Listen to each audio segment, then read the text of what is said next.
Bang Ilonggo. Please subscribe And like and share. Nay, magandang araw po. Nay, matanong ko lang po, ano pong masasabi niyo sa impeachment ni VP Sara? Masasabi ko lang po dapat pong matuloy at dapat matapos po agad. Maumpisahan na agad yung proseso at mabigyan na ng hustisya yung mga sinasabi ng taong bayan na kailangang managot dahil nilustay niya ang pera ng taong bayan. Mukhang nanonood si nanay sa mga balita. Ay, syempre po. Updated po. Ayan. Ibig sabihin, Nay, alam niyo po yung 1.4 million everyday na nagastos Ay, niya? naku, opo. Kaya nakakapanlumo talaga. Bakit nakalusot yun? Ibig sabihin, lahat ng mga pinagdadaanan nun, galamay niya. At kung nagpatuloy siya sa kanyang posisyon, lalo tayong maghihirap. So ngayon, ang ginagawa nila, ibinabaling nila lahat kay BBM, samantalang sila lahat ang may kagagawan kung bakit tayo naghihirap. Yun po ang totoo doon. So, ibig sabihin, ang ginagawa nilang ibinabato nila sa administrasyon para malihis ang landas at malihis ang isip ng tao sa ating Pangulo. Mismo po. At gumagawa sila ng mga fake news para nun, yung mga ginagawa ni BBM na magagandang bagay, matabunan, at lahat ng ginawa nilang mapapangit, mga pagnanakaw at panloloko, yun yung ibinabato nila na ginagawa nila na si BBM yun. Pero sila talaga yun. Yun po ang totoo. Yun. Salamat, Okay Nay. po. Salamat din. Nay, magandang araw po. Nay, may alam po ba kayo sa impeachment ni VP Sara? Sara, meron. Ano pong masasabi niyo doon? Yung dapat nga matuloy siya ng ma-impeach sa Senado kasi tapos na sa Kongreso, di ba po? Medyo naantala dahil nga dapat sunod-sunod ma-impeach yan. Matanggal na po siya para hindi na po siya manggulo, para kahit paano pagdusahan niya po yung mga nagawa niya kasi sobra-sobra po talaga yung nakurakot niya sa sa DepEd, sa iba pang mga ng gobyerno nakukurakot po niya talaga, nakukuha niya. Mukhang updated kayo na yan. Siyempre, updated po ako pati sa bahay, may TV po kami, may YouTube ako, may cellphone po, kaya isa po ako sa nanggigigil doon nandun po ako sa rally nung sa Senate building doon. Yung impeachment? Yes, hindi doon Senado? Doon sa ICC.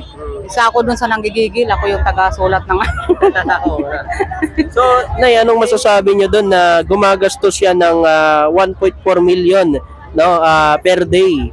So, ano pong masasabi niyo doon na bilang kayo po ay nagbabayad ng tax tapos siya ay ginagastos lang sa isang araw ang 1.4 million sa hindi niya may paliwanag?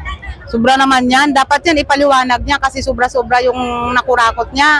Dapat hindi ganun kasi sobra-sobra yung mga pinapasahod niya sa mga iba-ibang sektor na mga gumagamit pa siya ng mga chichirya, kung ano-ano para lang hati-hatiin yung mga pera na yon.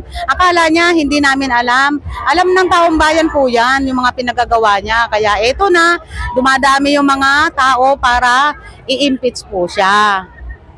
Yun. Sa Senado po, anong panawagan niyo sa Senado? Sa Senado po.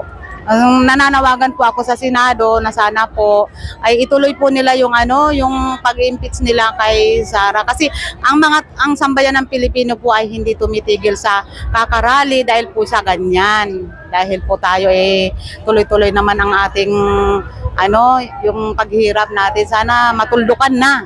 Araw po, ma'am, may tanong po ako sa inyo. Aware po ba kayo sa impeachment ni VP Sara? Yes. Ano pong alam niyo po doon? About doon sa sa fund na nawawala, saka yung mga pangalan ng mga chichirya. Yun, so hindi niya may paliwanag. So ito, ma'am, may tanong po ako, gumastos po ang Office of the Vice President na 1.4 million, with sa isang araw. So, ano po ang masasabi niyo at mararamdaman ninyo na pira po natin yung ginagastos niya pero hindi niya may paliwanag kung kanino niya ito binigay? Ano po masasabi niyo? Siyempre, nalulungkot kasi dapat na nagagastos yung pera ng bayan para sa karapat-dapat na pagkagastusan. Hindi niya may paliwanag na kung saan niya nagastos. Tulad niyan, 1.4 million, isang araw lang. Paano ngayon, 11 days, umabot daw ng 16 million. Ano pong masasabi nyo doon na ayan dapat ay ipinapaliwanag niya sa mga mamamayang Pilipino? tama, kailangan ipaliwanag niya kung saan niya ginastos yun para malaman ng mga mamamayan na yung gastusin dapat yung pundo ng bayan para sa maayos na pamamalakad. Saka yung pananalita niya sa media, talagang hindi siya dapat tularan at hindi siya dapat na maging vice president yung mga inaasal niya sa media na nakikita ng mga milyon-milyong Pilipino sa mga ibang bansa. Parang nakakahiya para sa ating mga Pilipino yung mga ginagawa nila. Maraming salamat ma'am sa comment niyo po. Thank you po. Sir, magandang araw po. Sir, may tanong po ako. May idea po ba kayo dito sa impeachment ni VP Sara? For me, yes, kasi about sa pag-impeach sa kanya, in my own opinion pa is, I think deserve naman po since a lot of people na nagsasabi na, ayun na nga po, dahil sa kagagawa niya is maraming pera na gastos niya and nawala sa mga pera ng mamamayan is parang ninakawan niya na rin po, ganon. So ito sir, may tanong po ako sir. Kung nabalitaan nyo na ang renta ng gobyerno ng isang bahay na nagkakahalaga na 1,454,000 per day sa loob ng 11 days gamit po ang ating mga buwis, ano po ang mararamdaman nyo po? For me, sama ng loob since yung parents ko is naghihirap para lang maano ng yung buwis niya and then gagamitin lang nila sa sa hindi maganda at hindi mabalik sa mamamayan. 16 million po ang ginasta ng Office of the Vice President para sa maintenance, rental ng sipaws sa loob ng 11 days. Bukod pa diyan, noong 2023, gumasta sila ng first quarter is 16 million, second quarter 16 million. So, ang third quarter naman ay 5 million. Sir, ano po masasabi niyo po doon na ngayon hindi rin niya maipaliwanag kung saan po ito dinala? For me, sana man lang is inisip niya na lang yung mga paghihirap ng mga Pilipino kaysa sa gastos niya yung mga pera sa wala namang, siya lang yung nakikinabang. So, ngayon sir, nasa Senado na po ang impeachment. So, ano pong masasabi niyo po doon kasi medyo pinapatagal pa po ng Senado eh. Ano pong makokomento niyo doon? Dapat na bang umpisan ito ng Senado?